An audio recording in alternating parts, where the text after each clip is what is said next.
आता आपण बोलूयात आपले प्रतिनिधी सुमित सावंत आपल्या सोबत जोडले गेलेले आहेत। सुमित, मवियाचे शिष्टमंडळ आणि राज ठाकरे यांनी अतिशय महत्त्वपूर्ण प्रश्न या आयोगासमोर उपस्थित केलेत, पण निवडणूक आयोगाकडून काही समाधानकारक उत्तर आलंय का? निवडणूक आयोगाकडून अद्याप समाधानकारक त्यांच्या कदाचित उत्तर आलेलं नाही आणि म्हणूनच आज त्यांची ही दुसरी बैठक होते। कारण काल सगळेच नेते, अगदी शरद पवारांसकट सगळे नेते आले शिवालयाला, तिथून ते मंत्रालयात गेले। दोन शिष्टमंडळ वेगळे केले, कारण एक आहेत निवडणूक आयुक्त वाघमारे आणि दुसरे होते निवडणूक मुख्य अधिकारी चोक्कलिंगम। तर दोन्ही वेगवेगळ्या ठिकाणी बसतात, दोन्ही वेगवेगळ्या गोष्टी पाहतात आणि त्यामुळेच दोन शिष्टमंडळ तयार केले गेले। सगळं महत्त्वाचे जे नेते होते ते गेले मंत्रालयामध्ये मुख्य अधिकारी एस चोक्कलिंगम यांची भेट घेण्यासाठी। त्यांना निवेदन सादर करण्यात आलं, पण त्यांनी सांगितलेली एक बाब महत्त्वाची आहे। ते असं म्हणत होते की लोकसभा आणि विधानसभेची जबाबदारी आमच्याकडे आहे, निवडणूक आयोग अधिकाऱ्यांकडे आहे आणि जे दुसरे अधिकारी आहेत म्हणजे वाघमारे आहेत, जे प्रशासकीय इमारतीमध्ये बसतात, त्यांच्याकडे स्थानिक स्वराज्य संस्थांच्या निवडणुकांची जबाबदारी आहे। आता तुम्ही जे काही मुद्दे मांडताय त्याच्यापैकी बरेचसे मुद्दे हे स्थानिक स्वराज्य संस्थांच्या निवडणुकांसाठीच आहेत, त्यामुळे त्यांच्याकडे जाणं गरजेचं आहे। तर अधिकाऱ्यांकडून, आयुक्तांकडून, जे निवडणूक आयुक्त आहेत वाघमारे, त्यांच्याकडून सांगितलं जात होतं की तुम्ही जुन्या गोष्टींबद्दल बोलतायत आणि त्या गोष्टी सगळ्या अधिकाऱ्यांकडे आहेत, त्यामुळे समन्वय कुठे दिसत नव्हता आणि म्हणूनच सगळ्या नेत्यांनी मागणी केली की आपल्याला एकाच ठिकाणी दोन्ही आम्हाला अधिकारी म्हणजेच अगदी मुख्य निवडणूक अधिकारी एस चोक्कलिंगम आणि मुख्य निवडणूक आयुक्त जे वाघमारे आहेत त्या दोघांनी एकत्रितरित्या यावं, समोर बसून आम्हाला आमचे प्रश्न तुम्हाला सांगायचे आणि तुम्ही समाधानकारक आम्हाला जे हवंय त्याची उत्तर आम्हाला तुम्ही द्या। आणि म्हणूनच आज या दुसऱ्या दिवशी ही बैठक होती आणि आता ही दुसरी बैठक जिथे बोलवली आहे तिथे या सगळ्यावरती चर्चा सुरू आहे, निवेदन दिलं जात आहे, मुद्दे मांडले जात आहेत, राज ठाकरे मुद्दे मांडतात। ह्या सगळ्यामध्ये आता मुद्दे मांडल्यानंतर समाधानकारक उत्तर मिळतंय नाही मिळतंय हे सगळ्या गोष्टींबद्दल त्यांच्याकडून पत्रकार परिषद घेतली जाणार आहे। आपण सध्या शिवालयामध्ये आहोत आणि इथेच पत्रकार परिषदेचं आयोजन केलेलं आहे। थोड्या वेळामध्ये सगळे नेते जेव्हा इथली पत्रकार परिषद म्हणजे नेत्यांची भेट झाली, नेत्यांशी बोलणं झालं की ते शिवालयामध्ये येतील आणि इथे पत्रकार परिषदेचं आयोजन केलेलं आहे। पत्रकार परिषदेची सगळी तयारी देखील जय्यत झालेली आहे आणि पत्रकार परिषदेमध्ये सगळे मुद्दे त्यांच्याकडून मांडले जातील। म्हणजे काल ज्या ज्या काही गोष्टी त्यांनी सांगितलेल्या होत्या त्या गोष्टींवर समाधान झालंय का, आणि जर समाधान झालं नसेल आणि आज त्या गोष्टींचं जर समाधान झालं असेल किंवा काय, या सगळ्या गोष्टी संदर्भात माहिती दिली जाईल। आणि पत्रकार परिषदेची ही सगळी जय्यत तयारी आपण बघतो झालेली आहे। माध्यमकर्मी पोहोचलेले आहेत, काही वेळामध्ये इथून काहीच अंतरावर असलेलं जे प्रशासकीय भवन आहे तिथून सगळेच नेते एकत्रितरित्या इथे येतील आणि इथे आल्यानंतर ही पत्रकार परिषद होणार आहे आणि पत्रकार परिषदेची देखील पूर्ण तयारी झालेली आहे। काल जे निवेदन सादर केलेलं होतं तेच निवेदन आज पुन्हा दिलं जाईल, पण यावेळेला दोन्ही अधिकारी एकत्र आहेत। म्हणजे अधिकारी, मुख्य निवडणूक अधिकारी एस चोक्कलिंगम आणि मुख्य निवडणूक आयुक्त वाघमारे या दोघांना एकत्रितरित्या आता ह्या सगळ्या गोष्टींबद्दल जाब विचारला जाईल विरोधकांकडून किंवा प्रशासकीय या सगळ्या निवडणुकीच्या कामकाजात कोणतीही पारदर्शकता असायला हवी, लोकशाही टिकवायची असेल तर ती अत्यंत गरजेचं आहे असं म्हणत या सगळ्या संदर्भातले प्रश्न विचारले जातात।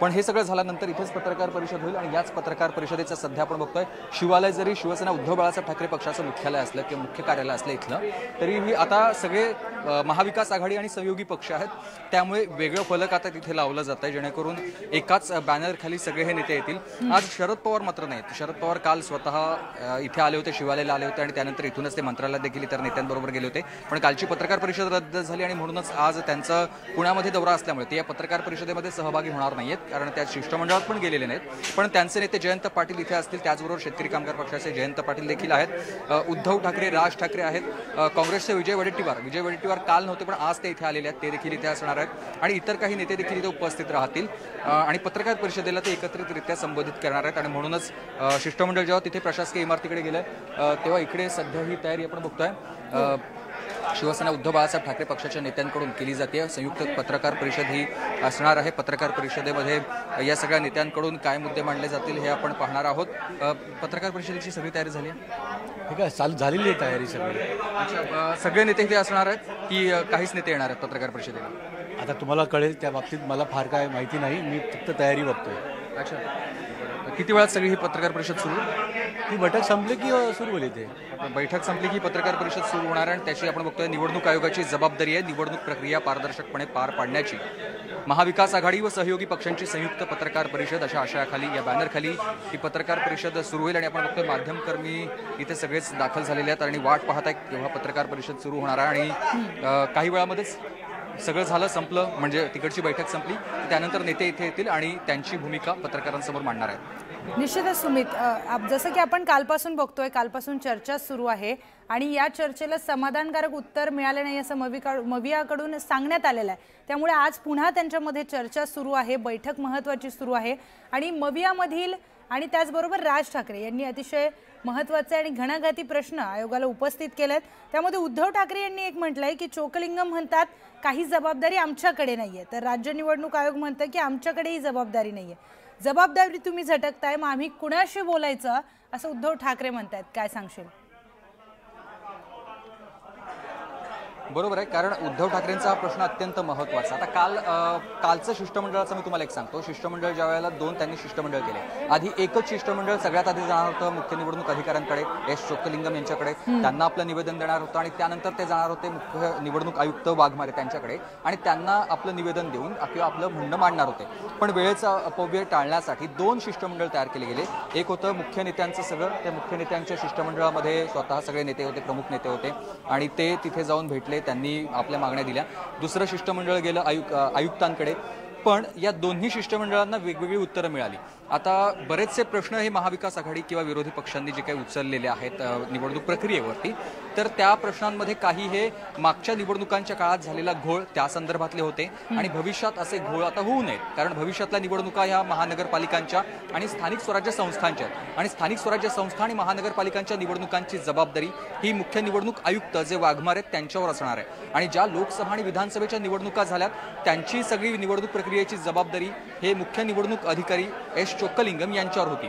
त्यामुळे आता प्रत्येक जणांना किंवा दोन्ही ठिकाणाहून उत्तरं ही वेगवेगळी आली की आमच्याकडे जबाबदारी नाही आहे, आमच्याकडे जबाबदारी नाही. त्यामुळे जबाबदारी झटकली जातीये का असा प्रश्न विरोधकांना पडला आणि म्हणूनच विरोधकांनी सगळ्या पुन्हा एकदा मागणी केली की दोन्ही अधिकारी आणि आयुक्तांनी आमच्यासोबत एकत्रितरित्या समोर बसावं, जेणेकरून ज्याचा प्रश्न जो आहे तो त्यांना सोडवावा आणि त्याची समोरासमोर उत्तरं मिळतील आणि कोणता घोळ होणार नाही. आणि म्हणूनच उद्धव ठाकरेंचा हा प्रश्न अत्यंत महत्त्वाचा आहे. पण आता उद्धव ठाकरेंच्या या प्रश्नाला उत्तर मिळणार का, आयुक्तांचं आणि अधिकाऱ्यांचं हे पाहणं महत्त्वाचं असेल किंवा उत्तर त्यांना द्यावंच लागेल, त्यावर ते काय प्रक्रिया करतात किंवा काय प्रतिक्रिया त्यांची देत आहेत हे पाहणं महत्त्वाचं असेल. आता या सगळ्यावरती चर्चा सुरू आहे. गेला अर्धा तास झाला हे सगळे नेते आतमध्ये गेलेले आहेत आणि त्या काळापासूनच आयुक्तांकडून त्यांना उत्तर दिली जातात. प्रश्न राज ठाकरे स्वतः उपस्थित करतात, उद्धव ठाकरे उपस्थित करतात, पण यावर समाधानकारक त्यांना उत्तर मिळेल का, हे मिळाल्यानंतर त्यावर महाविकास आघाडी किंवा विरोधी पक्षांची नेमकी काय भूमिका असेल, त्यांचं या सगळ्यावरती काय मत असेल हेच मांडण्यासाठी या पत्रकार परिषदेचं आयोजन केलं आहे आणि या सगळ्या प्रश्नांची उत्तरं आपल्याला त्यांच्याकडूनच थेट मिळणार आहेत. निश्चितच. आणि सुमित, या सगळ्यांमध्ये राज ठाकरे यांनी देखील एक महत्त्वाचा प्रश्न इथे उपस्थित केलेला दिसतोय की निवडणुका जर राजकीय पक्ष लढवतात तर राजकीय पक्षांना शेवटची मतदार यादी दाखवली का जात नाही, असा महत्त्वाचा प्रश्न राज ठाकरे यांनी उपस्थित केला आहे. आणि त्यामुळेच सर्व राजकीय पक्षांचं एकमत होत नाही तोपर्यंत निवडणुका घेऊ नका, असं महत्त्वाचं विधान राज ठाकरे यांच्याकडून करण्यात आलंय. बरोबर, राज ठाकरेंनी तो महत्त्वाचा मुद्दा घेतला आणि त्याला त्यात असं पण म्हणतात की याद्या आम्हाला द्या, आम्ही शहानिशा करू. कारण काय झालं, मागच्या ज्या काही निवडणुका झाल्या त्या निवडणुकांमध्ये मतदारांमध्ये घोळ झाला. मतदारांची अचानक संख्या काही ठिकाणी वाढली, काही ठिकाणी मतदारांची नावच कुठे वगळण्यात आलेली होती, तर काही ठिकाणी एका मतदाराचं नाव हा वेगवेगळ्या बूथवर देखील होतं आणि त्यांनी काही ठिकाणी बऱ्याच ठिकाणी म्हणजे मतदान इथेही केलं आणि तिथेही केलंय असं समोर आलं. त्यामुळे काहीतरी घोळ होतोय आणि म्हणूनच तुम्ही आम्हाला मतदार याद्या द्या, मतदानाची माहिती द्या, आम्ही स्वतः आमचे कार्यकर्ते बूथवर असतील ते तिथे शहानिशा करतील असं राज ठाकरे म्हणतात. इतर नेत्यांनी देखील तसंच म्हटलेलं आहे. काही दिवसांपूर्वी ज्यावेळेला ह्या सगळ्या संदर्भात चर्चा सुरू झाली, राज ठाकरे यांनी सगळ्यात आधी हा मुद्दा घेतला. म्हणजे राहुल गांधी यांनी मतदारांची बोगस मतदानाची यादीच समोर आणली होती, पण राज ठाकरे म्हणाले की आता निवडणूक आयोगालाच आम्ही या सगळ्या संदर्भात भेटणार आणि मग त्यानंतर त्यांनी सगळ्याच विरोधी पक्षाच्या नेत्यांना आवाहन केलं की आपण एकत्रितरित्या येऊयात आणि या संदर्भातला आवाज उठवूयात. तेव्हा सगळे नेते समोर आले. काल संजय राऊत यांनी महाराष्ट्राचे मुख्यमंत्री देवेंद्र फडणवीस यांना देखील निमंत्रण दिलं. आपल्याला लोकशाही जर जिवंत ठेवायची असेल, निवडणूक प्रक्रिया पारदर्शक पार पाडायची असेल तर आपल्याला सगळ्यांना एकत्र येणं गरजेचं आहे. तुम्ही देखील आमच्यासोबत या, आपण तिथे जाऊयात आणि त्यांना भेटूयात. आमंत्रण पाठवलेलं होतं. तसंच आमंत्रण हे राज ठाकरे किंवा इतर पक्षांना आलं. हे सगळे पक्षच एकत्र आले आणि त्यांचं काल देखील हेच म्हणणं होतं की आपल्याला लोकशाही टिकवायची असेल तर एकत्र येणं गरजेचं आहे आणि लोकशाहीसाठी आम्ही सगळे एकत्र आलेलो आहोत महाविकास आघाडी किंवा हा प्रश्न वेगळा आहे. निवडणूक प्रक्रिया पारदर्शक पार पडणं अत्यंत गरजेचं आहे आणि म्हणूनच आज निवडणूक आयोगाची ही भेट किंवा निवडणूक आयुक्तांची भेट आणि या भेटीमध्ये ज्या ज्या काही गोष्टींवरती आक्षेप आतापर्यंत घेतला गेलेला होता त्या आक्षेपावरती समाधानकारक उत्तर मिळावीत किंवा त्याच्यावरती काहीतरी तोडगा आता निवडणूक आयोगानं काढणं गरजेचं आहे. आणि म्हणूनच ती भेट बॅनरवरचा मी तुम्हाला उल्लेख दाखवतो, तिथे लिहिले ना, निवडणूक आयोगाची जबाबदारी निवडणूक प्रक्रिया पारदर्शकपणे पार पाडणे, हाच मुद्दा आहे. याच एकाच मुद्द्यावर ही सगळी बैठक किंवा ह्या सगळ्या घाट विरोधकांनी घातलेला आहे. लोकशाही बळकट करायची असेल, लोकशाही टिकवायची असेल तर हे अत्यंत गरजेचं आहे. आणि म्हणूनच राज ठाकरेंनी विचारलेला सवाल हा तितकाच महत्त्वाचा आहे. मतदार याद्या आम्हाला द्या, आम्ही ती स्वतः शहानिशा करू. परत तसंच कसं आहे, ज्या वेळेला निवडणूक लागते त्याच्या काही महिने आधीपर्यंत सगळ्या गोष्टी केल्या जातात. म्हणजे मतदार यादी अंतिम केली जाते. कोणते नवीन मतदार असतील तर ते ॲड केले जातात किंवा कोणते मतदार इतर ठिकाणी होणार असतील, त्यांचा पत्ता बदलायचा असेल तर तो बदलला जातो आणि एक अंतिम तारीख असते आणि त्या तारखेपर्यंतच्याच मतदारांना मग नंतर मतदान करता येतं. आता 1 जुलैची तारीख सांगितली जाते निवडणूक आयोगाकडून, पण 1 जुलैपर्यंत जी मतदारांची संख्या आतापर्यंत दाखवली गेली आहे ती तेवढीच राहणार आहे का, की ती पुन्हा अचानक वाढेल, अचानकपणे तिथले मतदारांची संख्या वाढेल? हे सगळं व्हायला नको. इथे पारदर्शकता अत्यंत महत्त्वाची आहे आणि म्हणूनच ते मुद्दे जे काही मांडले आतापर्यंत 3 पानांचं हे सगळं अहवाल तयार केलेलं आहे. या अहवालामध्ये 3 पानांच्या अहवालामध्ये वेगवेगळे मुद्दे मांडलेले आहेत आणि त्या मुद्द्यांमध्ये या सगळ्या प्रत्येक पक्षाचे जे काही स्वतःचे वैयक्तिक वेगळे मुद्दे आहेत किंवा वैयक्तिक जे काही म्हणणं आहे ते ॲड करण्यात आलं आणि त्यानंतरच मग ह्या सगळ्या नेत्यांनी एकत्रितरित्या सही केली आणि सही केल्यानंतर मग आता ते सगळं निवेदन आज दिलं जात आहे, त्याच्यावर चर्चा केली जाते. सगळ्यांचं एक मात्र सारखं होत आहे की निवडणूक प्रक्रियेमध्ये घोळ होतोय, पारदर्शकता नाही आहे. कारण काही ठिकाणी मतदारांची संख्या अचानक वाढते, काही ठिकाणी मतदारांची संख्या अचानक वाढल्यानंतर तिथे मतदानाचा टक्का अचानक वाढतो किंवा काही ठिकाणी मतदानाचा टक्का कमी होतो. काही बोगस मतदानाची देखील शक्यता काही ठिकाणी असते किंवा बोगस मतदान देखील होतं. कारण जिथे जेवढे 100 मतदान आहेत तिथे अचानक काहीतरी 150 मतदान होत आहे, त्यामुळे बोगस मतदानाचा टक्का वाढतोय. काही मतदारांचे 2-2 ठिकाणी मतदानासाठी त्यांचं नाव पुढे येतं. तर या सगळ्या गोष्टी घडायला नको आहेत. म्हणूनच तुम्ही आम्हाला याद्या द्या, तुम्ही जसं तपासताय तशा आमच्या लोकांकडून आम्ही त्या तपासून घेऊ असं त्यांनी सांगितलंय. आणि आता या सगळ्यावरती वेगवेगळे मुद्दे समोर मांडले जातात.